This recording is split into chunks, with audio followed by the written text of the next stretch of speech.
Rugged highlands and picturesque coastline. Riding the train on the Highland Main line, we discover Scotland. This is one of the last wild, bountiful places in Europe, really. Those who come here discover a country with 1,000 faces.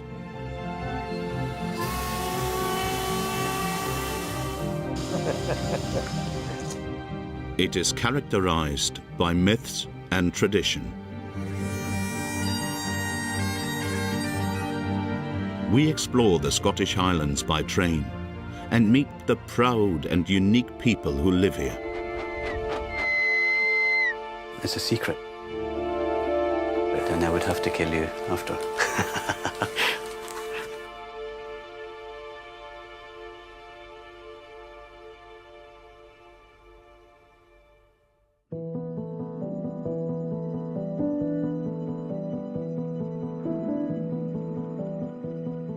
The old royal city of Stirling is considered the interface between the gentle lowlands and the highlands. Alan Waldron has fulfilled his dream here.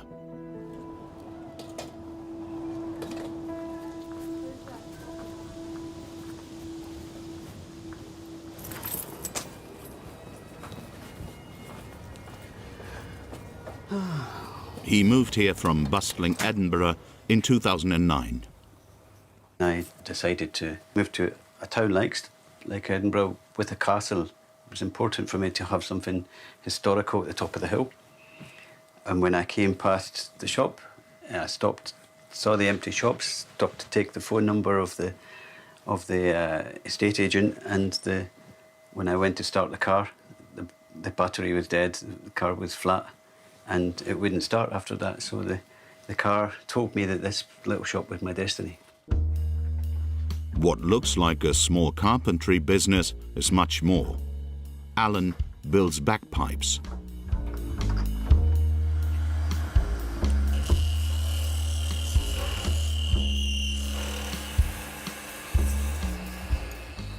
This is African blackwood. It's from Tanzania, so it's around the foothills around Kilimanjaro and Kenya as well. And it's very dense, it's heavier than water, so it will sink. Sounds good, holds up well, looks good, and is legally imported ebony. This is just a tiny piece of a finished instrument. It will be the chanter stock here. A new bagpipe costs a good 1,000 to 3,500 euros at Alan's. Hiya, Alan. How you doing? Hey, Tommy. Good to see you. Hi. I've got a wee problem with my... But Alan doesn't only build new, he also repairs. He prefers to repair valuable instruments from particularly renowned bagpipe manufacturers. He then has to get them back into working order. Yeah, you checked with me before as well. Right, okay. It's quite a rarity. I know I can go to Alan and he can match pieces that get broken exactly. And I've been coming to Alan for about 10 years now. He's really good. It's really nice when you flip open a box and you've got something like the Mercedes of bagpipes, like this. Okay. Thomas's bagpipe only needs a little care and polishing this time.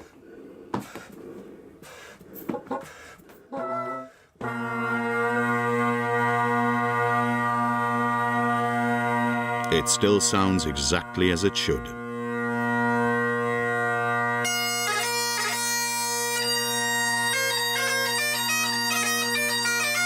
It's the loudest unamplified instrument in the world, and you get an adrenaline rush comes from bagpipes.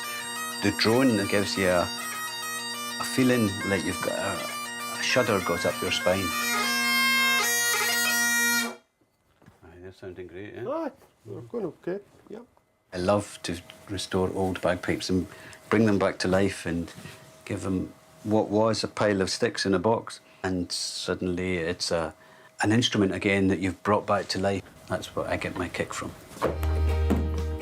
And the personal recipe of the unique sound is not only in the wooden parts, the pipes and flutes, but also in the bag itself.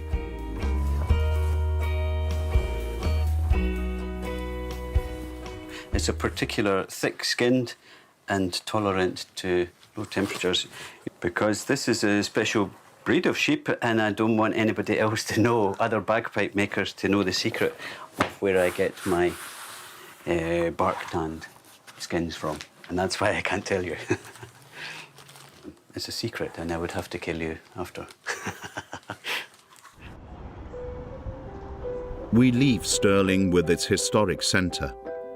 On the Highland Main line, we are now riding through the famous Cairngorms National Park to Inverness.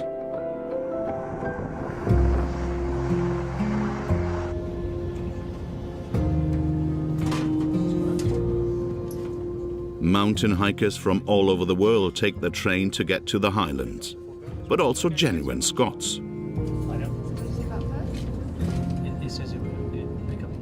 We're now in my own county. I was born here, and so it's nice to come back and recognise places that I visited and walked and cycled as a boy. It's probably one of the best, if not the best, county in Scotland.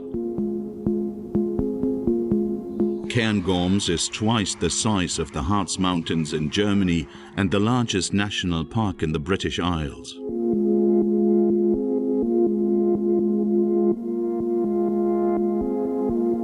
Its rugged heights of over 1,300 metres and its valleys are the dream destination of most Scottish vacationers.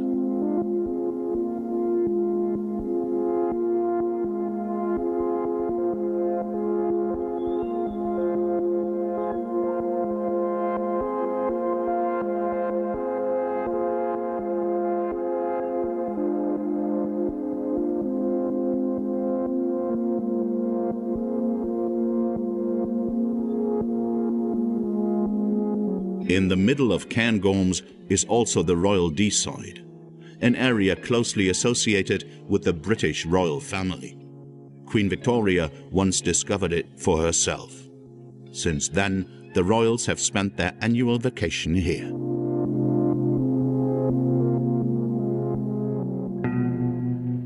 For the convenient transport links to the summer residence, Balmoral Castle, the Queen decided that the train had to run at least this far.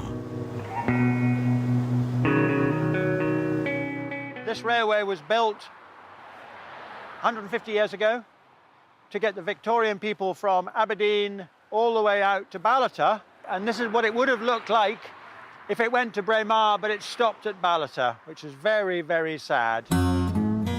Ballater and Braemar are right next to each other. The castle lies in between. The trains ran as far as Ballater. Well, that was it. It would have made a big difference. It would have been a much bigger town. If we'd had a railway, there would have been more commerce, more people, more tourists. Simon Blackett is a kind of town chronicler of Braemar. And the wound hurt people for a long time. Cars did indeed drive here, but never a train.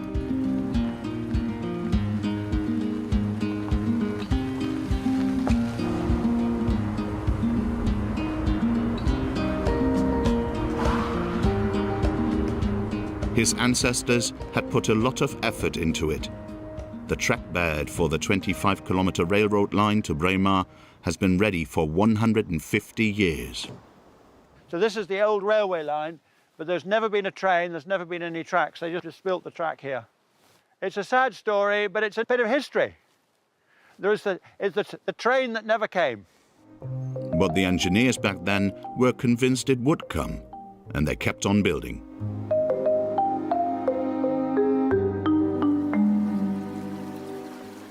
This railroad bridge, for example, but a train has never crossed the bridge.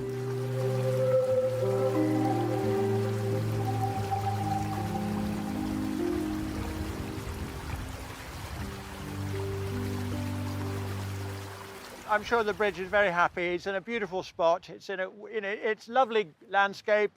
But no, maybe it did want to go by the trains. But as they didn't finish the railway, they had to find a use for the bridge. And so here it is, a long way from Ballater, out in the moors, doing a brilliant job crossing the river. It's been here for 150 years. It's still in great order. It's certainly idyllic, but a major mishap for the designers of yesteryear. The Victorian entrepreneur engineers were very aggressive businessmen, and they didn't think they were going to be stopped. They thought they were going to get there. So they kept going on and on and on and on and on. But the Braemar and the railroad plan failed, denied by the very top. Every year, Queen Victoria would come up to Balmoral and they would write a letter and say, please, can we extend the railway from Ballater to Braemar? But every year she said no. No, no, no. She didn't want her peace to be disturbed. She didn't want to frighten the horses. She didn't want to destroy the roads. She didn't want too many people. So we never got the train to Braemar. No train, but at least a station. The last, most curious chapter in the unsuccessful pioneer struggle for the railroad. It's an iconic, unusual feature of a remarkable little village. So we've got something that the train station that the train never visited. There is no train. There never has been a train. There never will be a train. Without a railroad, Braemar remained as it is today, small and tranquil. And even the Royal Train line to its neighbours is now history and has been shut down for decades.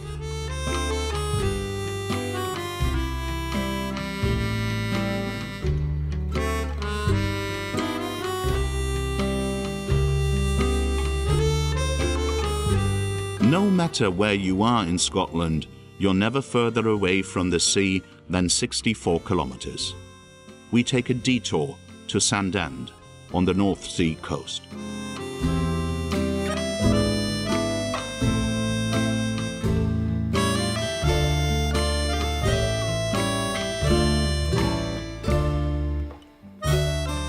Sandown is a popular vacation spot. Even though the sea here doesn't get warmer than 16 degrees centigrade, Megan Mackay still goes in as often as she can. She grew up here, and she's been on the board since she was a kid.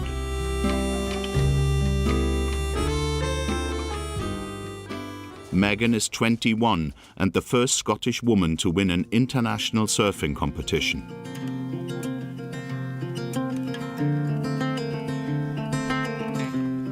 Scotland isn't exactly known as a surfing paradise, but with a thick wetsuit, you can have a good time here. On weekends, Megan gives beginner courses. Ready?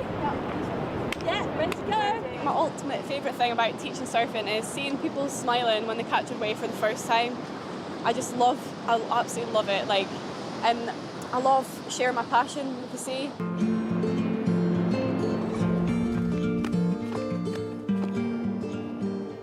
But learning to surf is a rather arduous undertaking, and progress sometimes takes a long time.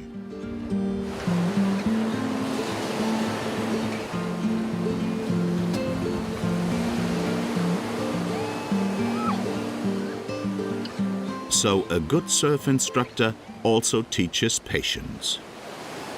She really watches you carefully, and every time you surf a wave, when you come in, she gives you feedback, and then you can correct what you've done and try it again.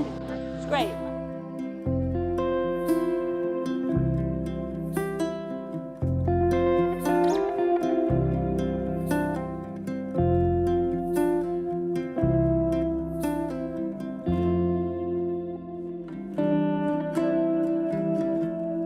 On the rocky coast above Sandown, Megan finds peace and all the space in the world.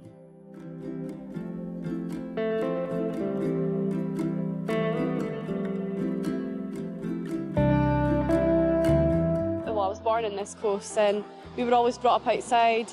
My parents were just normal working class people, and my parents taught me to appreciate the simple things in life. So we would go down to the beach and have a couple of pork pies, go surfing, and those are the memories that I'll remember forever.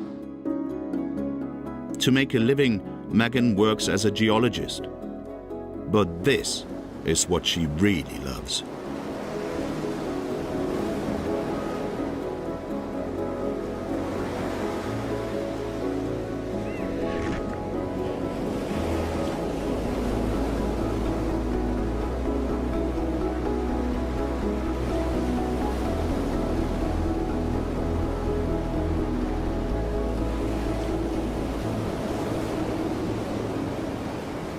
that was amazing. That was so good. I feel alive. Oh, there's just nothing better than it. Like, when you're on a wave, that's the only thing you're thinking about. It's just being on that wave. And when I'm in the sea, that's when I'm myself. Without surfing, I wouldn't be the person I am today. Today, she's on the beach with her friends. And the Cailid is the Scottish folk dance. Anyone who comes here needs to know the Scots love to dance, and at any opportunity.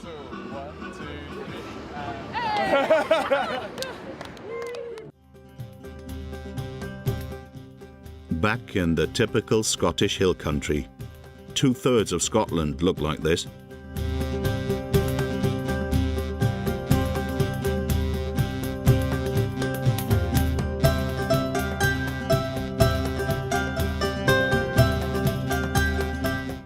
In the middle of Cairngorms National Park, the train passes through one of the most sparsely populated regions in Europe.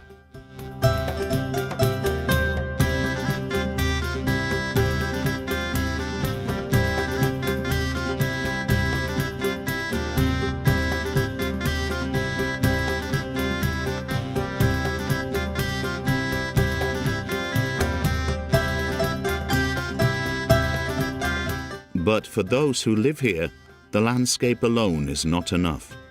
They need another passion. Ken Plant has long since retired. He is here voluntarily at 5:30 in the morning. His back-breaking job now begins in this old engine shed for 12 hours.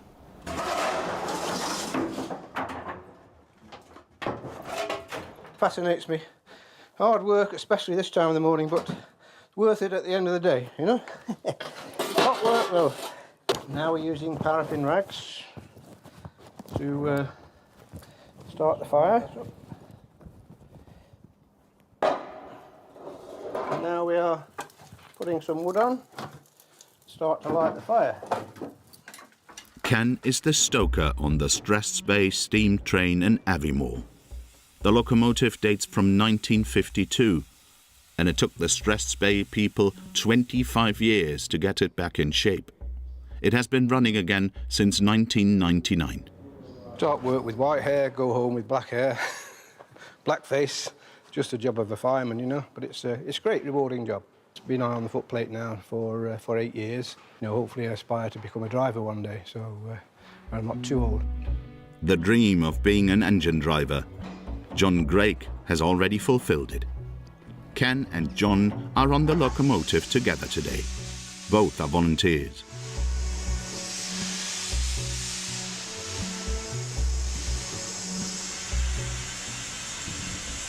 Well, when you get to my age, if you haven't got a hobby, you die. I lived on the railway as a child, never worked on the railway, and only when I retired I got the interest, and the rest was history. One gets to drive, the other has to do the dirty work. He's the fireman. To where the cookie crumbles. He's the young guy. He's 3 years younger than me, so he's the boy. Everything here works with steam. Accelerating, braking. The locomotive uses a good 11,000 litres of water a day and 1.5 tons of coal.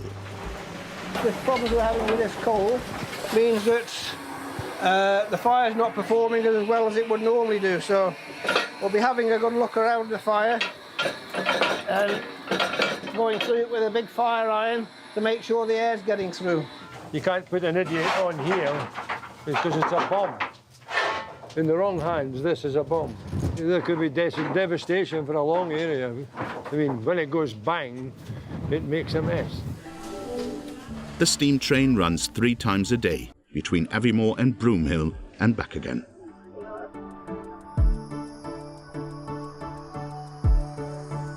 It is a tourist magnet and a monstrous toy for the volunteers.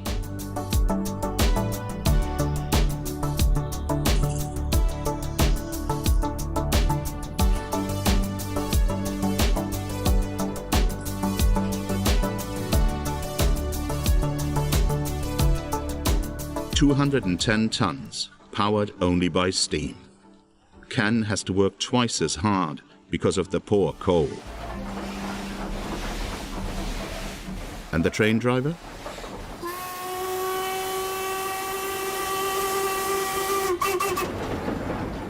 Inside, meanwhile, the conductor, John Palmer, must make a busy impression.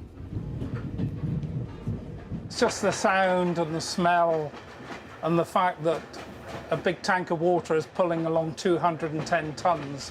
It's the best model railway I've ever had. 1-to-1 scale. It's marvellous, I love it.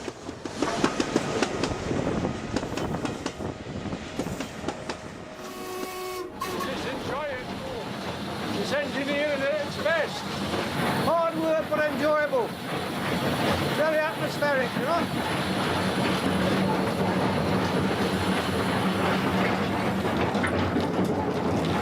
A beautiful view.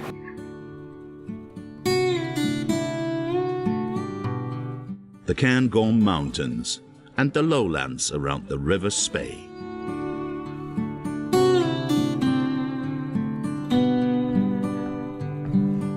So beautifully kitschy that the only thing missing is a whiskey from the onboard bar.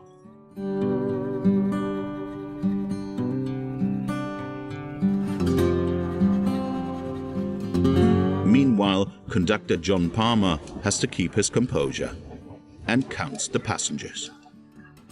I never clipped your ticket. Oh dear. Shocking. Shocking. Because if we came off the tracks, I'd need to know how many have been killed, you know? After 45 minutes, the final stop, somewhere in the middle of nowhere. The Strathspey steam train is the only train that stops here in Broomhill.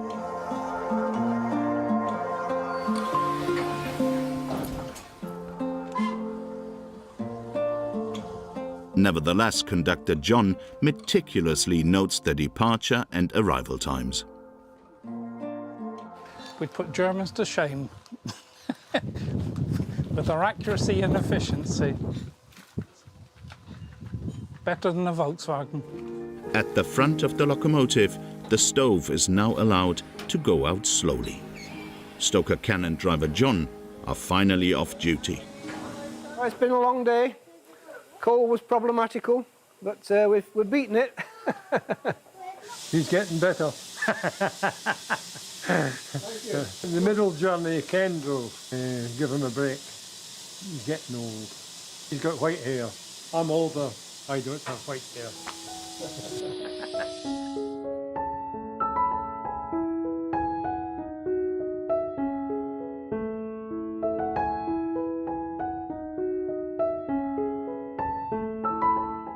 Around Aviemore, Cairngorms National Park has particularly enchanted landscapes to offer.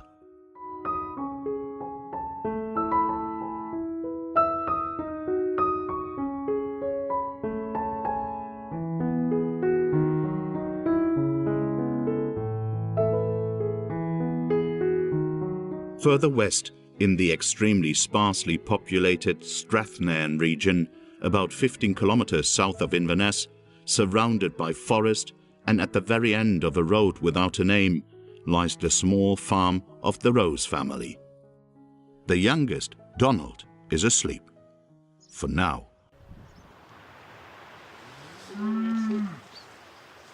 He can hopefully, if you see by the getting on his feet, just sit there the whole time while I'm working, hopefully, without causing too much issue. William is allowed to help out. Mama Beth is a single parent on the farm right now. 11 sheep, 12 cows, and 2 toddlers. And the man whose idea this farm was is gone for 2 weeks, because the farm alone isn't enough to live on. Her husband still works in the oil industry.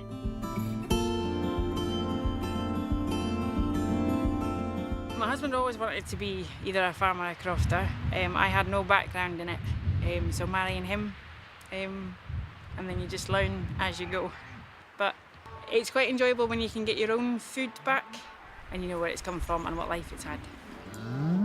Crofting, the own small self-sufficient farm, is a trend in Scotland. And Beth has a special job today. Mr. Rossi, the bull, has to go to the butcher. With 2 toddlers in tow, not a no-brainer. Beth has to concentrate and get the children to safety, because such a maneuver is always dangerous.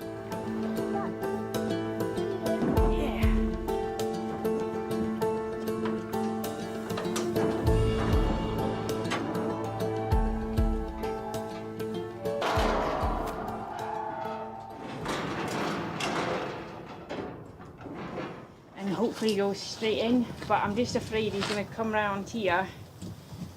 So that's why I didn't want Donald right there. He shouldn't get through that gate. But in fact, I'm going to close that gate.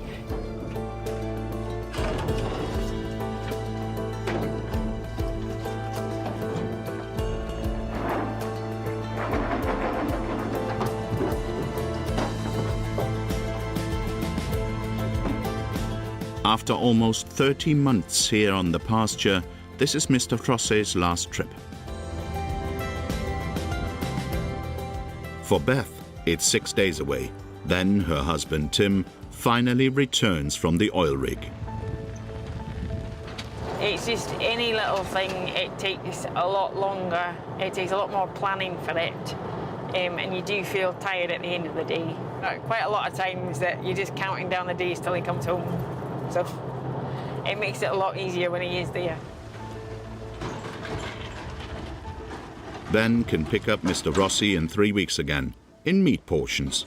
The Roses then sell them on the farm. Come on, keep going.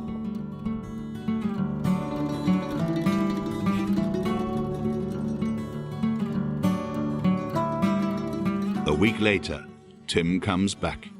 In the last fortnight, the to-do list has grown longer and longer. But for now, that doesn't count.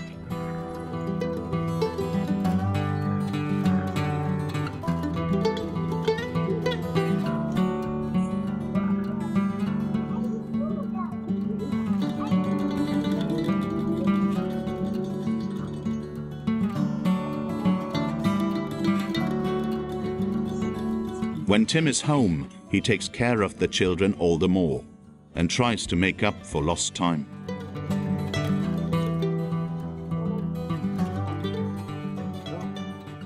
It can be frustrating when you know she's having a hard time or something's gone wrong and there's nothing I can do.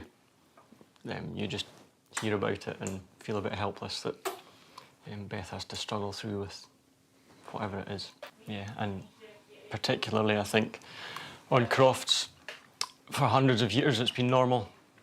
You know, people have always left, whether it's to go nowadays to go and work in the oil industry, but in the past it would have been to go to sea or to go and join the fishing fleet or join the army or something, and it was normal for the woman to be left behind and do all the hard work.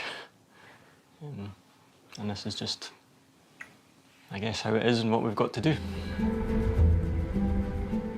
It's not far now until the Highland Main line train reaches its destination. But the quiet Highland Loch an Eilean is worth a stopover for most visitors. The shore with a view of the medieval castle ruins has been named the best picnic spot in all of Scotland.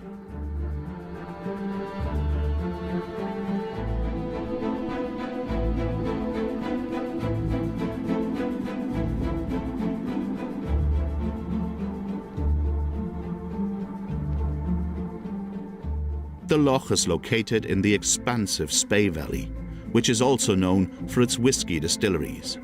But not everyone here is interested in whisky. Some prefer gin. Walter Micklethwaite is one of the few producers who use local juniper for their gin. They even pick it themselves.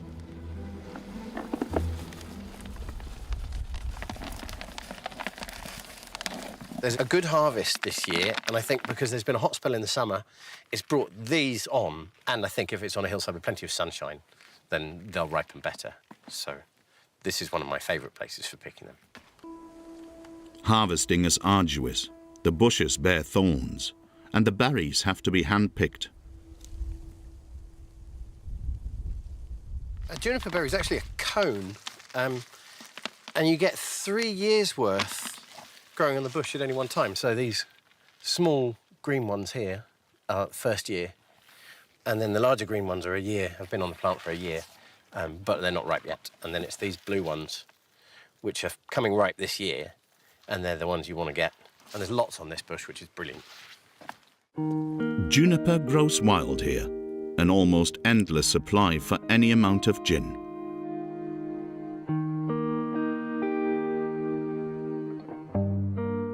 And not 5 minutes away is the Inverness distillery.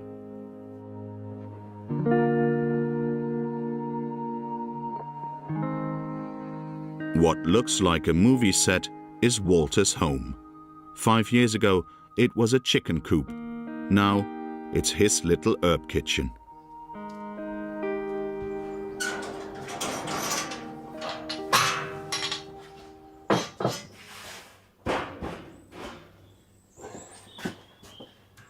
That's just juniper and rose hips in there. They've been sitting in there for 4 days.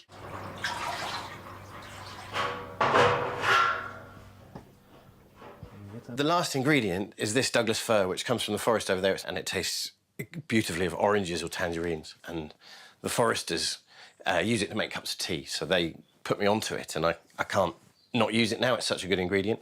So this goes in the top here so that the alcohol vapours pass through it. Walter's little distillery is a place unlike any other, and he takes care of it with dedication.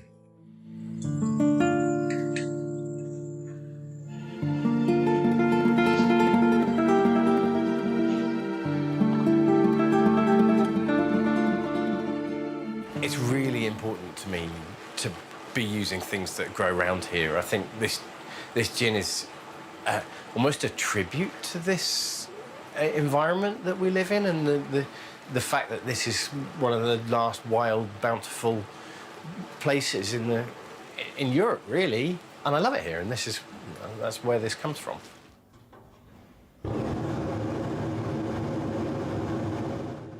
The heater's on, so now we just leave this for the next couple of hours, and then after that we're into the yield, the useful bit, to the usable, the heart, the good cut of the gin. Walter inherited the farm. He lives here with his wife Lizzie and their children.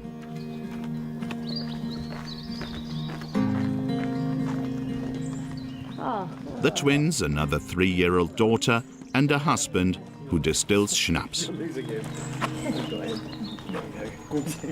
Wouldn't recommend any of it. No, actually quite often it happens earlier and earlier in the evening now. Kids' tea time. I have to have a gin. Pretty much to get me through it now. Yeah, the distillery is just a public service to my family, keep my family together. Yeah. And the children, he hopes, will appreciate that one day too.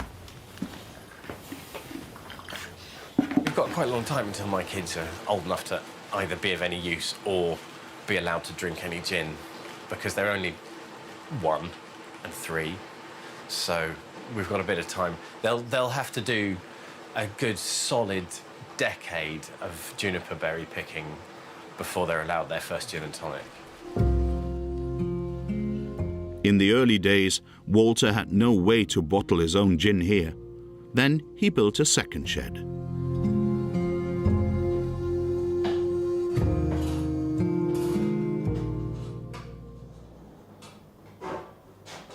And so check the alcohol content. This is showing 56.7% at the moment. And we're aiming at 57%, so we'll need to add a little bit more alcohol to that to get it to the right strength. It's a guess. I mean, if there's 150 litres in this tank, and changing it by 100 millilitres is a very, very tiny fraction, but we're only trying to change the percentage by a very, very tiny fraction as well.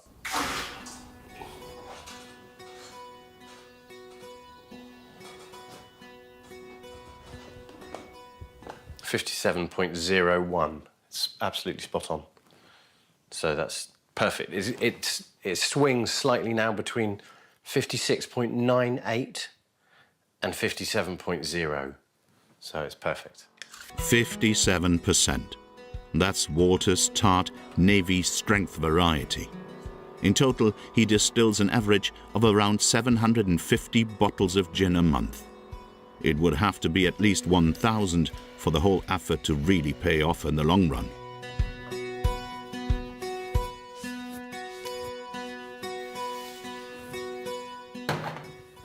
Making it is easy once you know what you're doing, but selling it is difficult. There are 250 small distilleries in Scotland now, all making small gin, all with their own little unique selling points, and unless you put the work in, it's quite hard to chisel yourself out a hole in this marketplace. His gin tastes spicy, clear, and somewhat like fir wood, just like the region from which it comes. The Cairngorm Plateau is the highest and coldest plateau in Great Britain.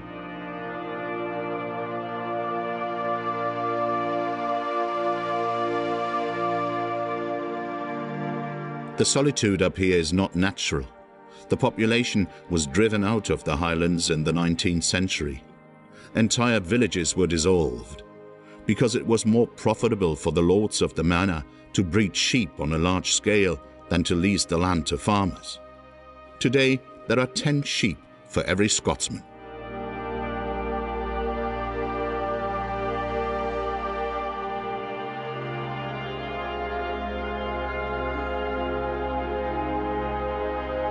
It's the last stretch of the Highland Main line, just a few miles to the terminus at Inverness.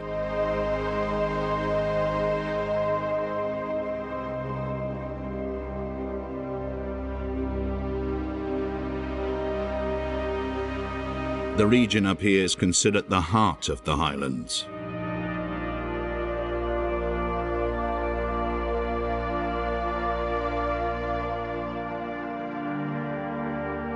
Inverness is the second largest county in Great Britain after Yorkshire in northern England.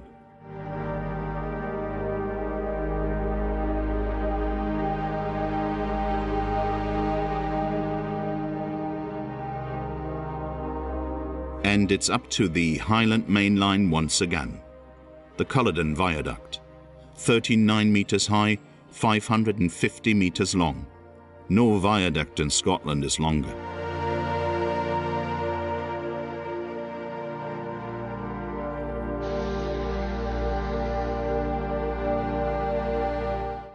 Denny Coots is longing for Inverness and for his sailboat. Yeah, looking forward to getting home. Yeah, we're lucky enough to live where we live, and a bit of sailing. Weather stays like this, it'll be lovely. Then the train reaches Inverness, the final station of the Highland Main line. The journey up from Stirling took just under 3 hours.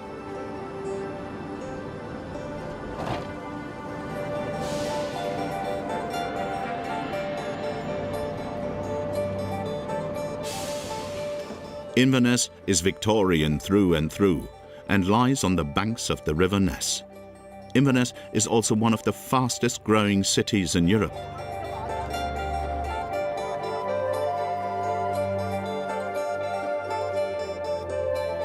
And it's perfectly suited for sailing enthusiasts.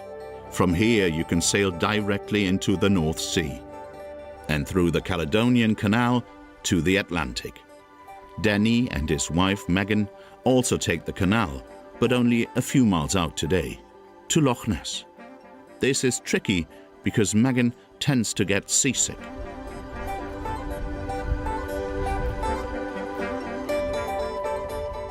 So we're in the canal, there's no waves. But if we were going up Loch Ness and you've got wind against tide, it can get quite bumpy. Yeah, then I get quite seasick and then I'm useless. Absolutely useless. The worst thing that could happen is we run out of gas, so we can't have a cup of tea. The trip starts with the Moortown locks, which hoist the ship into the channel. The trip, however, is not likely to be a great sailing pleasure.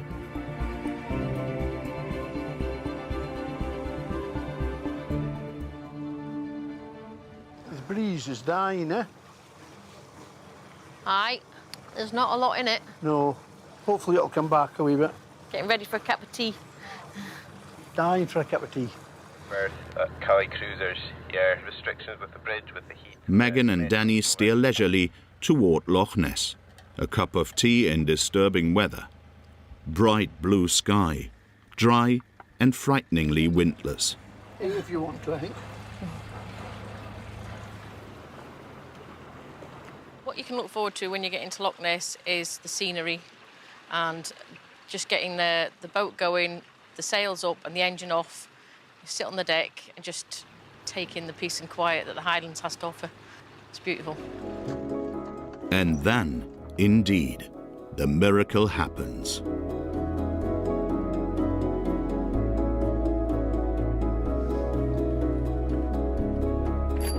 We're sailing, that's the main Not thing. very fast, but we are sailing. 3 knots. 3 knots of speed. The objective of the trip is to get the engine off. And we've done it. Danny has been sailing the lochs of the Great Glen and the Scottish coasts for decades. His father made him a captain, so to speak.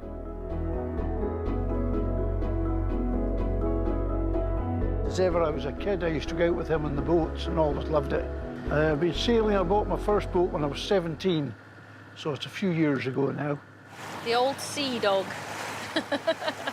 My husband, it's his hobby and it's our holiday, so I just joined in, found out I liked it most days when it's not bouncy, and enjoy it. Yeah, so it's his fault, Danny's. Loch Ness is one of over 30,000 lakes in Scotland, and Loch Ness reaches depths of up to 250 meters. So there's plenty of room for the one that everyone is looking for here. Nessie, you won't see it. My ex-brother-in-law married it, got divorced, and it now lives in Australia.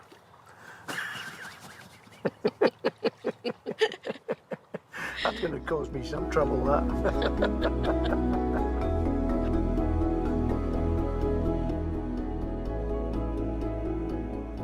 Back in Inverness for a nightcap in the Galleons, the oldest pub in town. Several times a week with the legendary Scottish folk band Highland.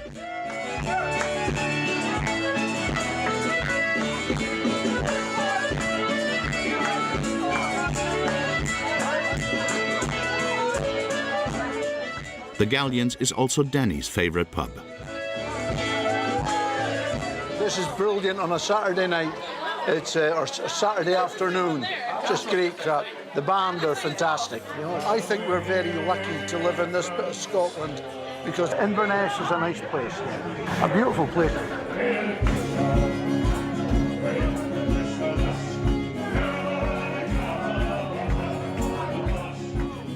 Here in Inverness, the journey ends. From Stirling through the world-famous Highlands, up to the Scottish north coast, along an impressive route, right in the heart of Scotland.